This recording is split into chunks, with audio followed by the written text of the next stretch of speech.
There will be no swimming and no people along several beaches in Florida this holiday weekend. Crowds of tourists are being driven away by waves of putrid slime oozing ashore. Omar Villafranca says this toxic beach invasion smells as bad as it looks. On Florida's Treasure Coast, thick floating globs of toxic blue-green algae are baking in the sun. It's all toxic.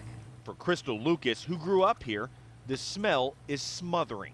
I would describe this smell as a dead cat, in a hefty bag at noon on black asphalt after a week.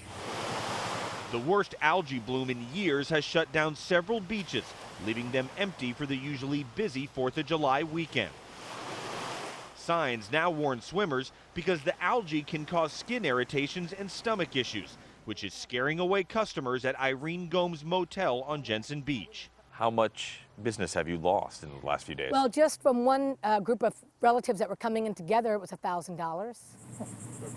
Animals are also at risk. Clean out your nose, buddy. This manatee was found choking on the blooms. It's pathetic. It really is to sit there and see an animal just being poisoned to death, basically. Florida Governor Rick Scott declared a state of emergency in Palm Beach, Lee, Martin, and St. Lucie counties.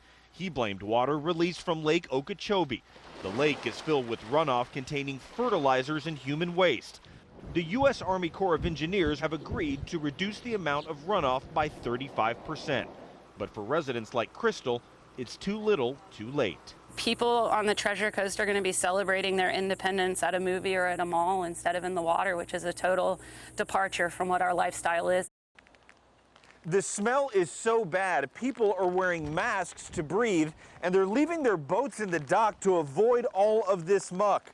Josh, it could be weeks before the algae is washed out. That is all just awful. Omar Villafranca, thank you.